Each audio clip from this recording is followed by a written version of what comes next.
À quelques jours de la rentrée scolaire, certains établissements sont encore inaccessibles. C'est le cas à l'école élémentaire Jean Kandé, l'une des plus anciennes de la commune de Ziguinchor, qui est encore sous les eaux. Une situation que déplore le directeur de cet établissement.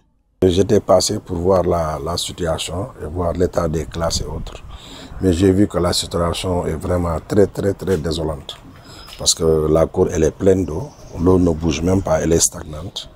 Et que dans les salles de classe aussi, il y a de l'eau aussi. Non, pour le moment, nous n'avons rien fait. Donc, au niveau des autorités aussi, il n'y a rien. Donc, je me suis concerté avec le président du CGE avant-hier. C'était par rapport à ça et voir comment sauver la situation et qu'on puisse accueillir les enfants le jour J. La situation, elle s'empire de jour en jour. Les enfants étudient difficilement au niveau de l'école. Vous avez vu les toilettes au fond qui sont inaccessibles.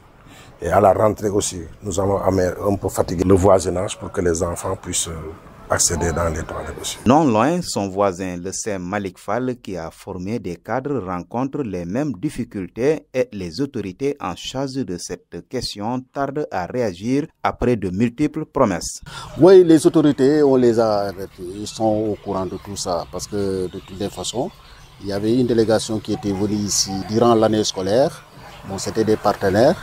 Alors, je pense que c'est l'État qui a signé le partenariat avec eux. C'est pour ériger l'établissement au lycée.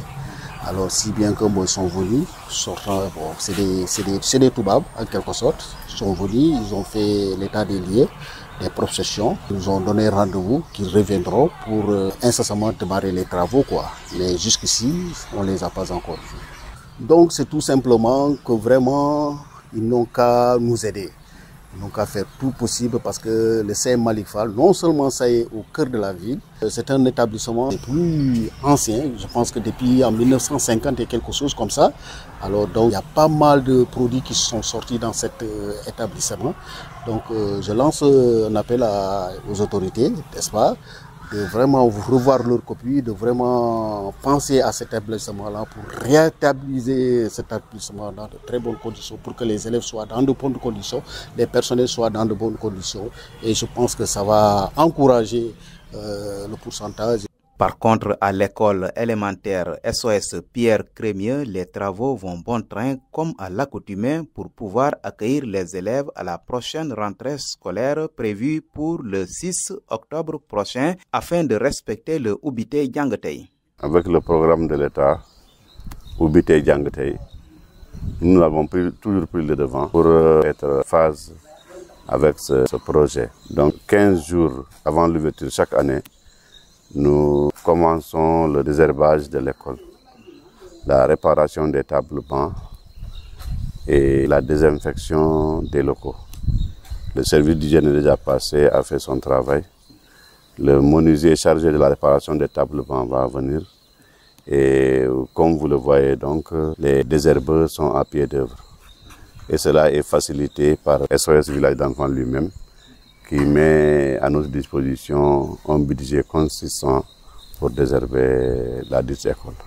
Le jour de l'ouverture, Inch'Allah, vous pouvez repasser, vous trouverez que les enfants seront dans de bonnes conditions.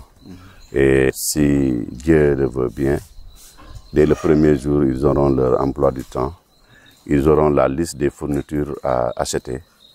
Et si les parents nous accompagnent, je sais que dès le lendemain, les cours vont commencer.